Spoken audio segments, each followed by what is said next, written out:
cómo ser una abuelita en casos de emergencia. Por ejemplo, bueno, esto es un ejemplo. Si se te apaga la fogata, tapar el cervo o ocultistas,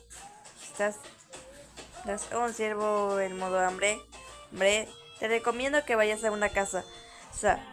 Yo te recomiendo la pescadera. Sí.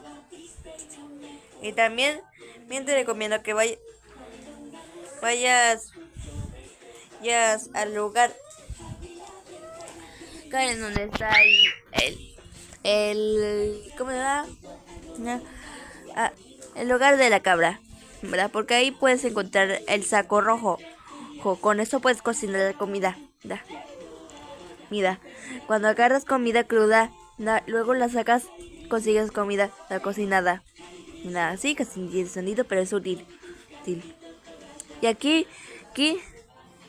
un ejemplo de lo que debes hacer. Debes tener comida, y te recomiendo, no también que estés bien avanzado, no para que puedas hacer tazones, en caso de que te estés muriendo de hambre. Aquí puedes estar, si tienes flojera y no quieres prender la fogata, pues simplemente te quedas aquí hasta los 90 días.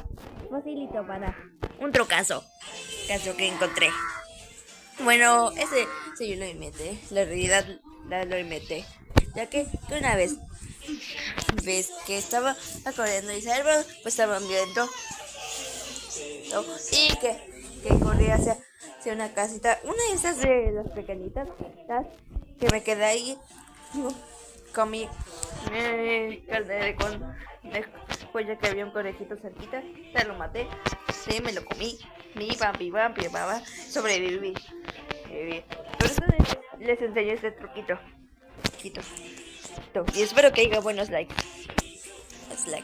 Y que me agradezcan por este truquito. Que mete. En casos de emergencia. Muy bien. Adiós.